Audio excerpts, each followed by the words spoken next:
Book 2, Chapter 6 of Utopia covers the rules for how Utopians may travel.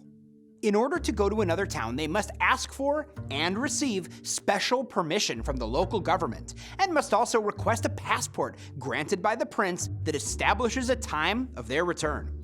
Once the permissions are granted, travelers are given a wagon and a slave who handles the animals that pull the wagon.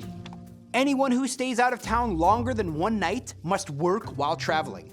Anyone who travels without permission or wanders the countryside without a destination is punished as a fugitive and sent home in disgrace.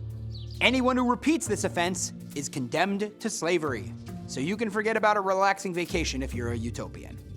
Individual men are allowed to travel within their own province, but only with his father's permission and his wife's consent.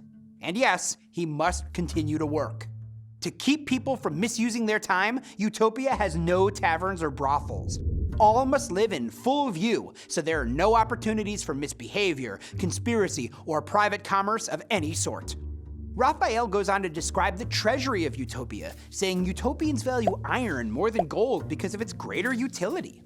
Utopians have no desire to hoard ornamental gems or precious metals like gold and silver, and as a result, Utopia has a huge treasury of precious metals, and they use gems as children's toys. Gold and silver are not for special use, but for chamber pots and fetters for slaves. Raphael tells an amusing story about a visiting ambassador from another country who arrived in Utopia draped in gold and jewels and was laughed at, especially by children. The cultural contexts of Utopia's use of shimmering burnishments are very different than most, if not all, other nations. Raphael goes on to discuss the Utopians' amazing achievements in science and moral philosophy. Although they have never heard of the Greeks or Romans, they have made all the same discoveries about the movement of the planets and natural science on their own.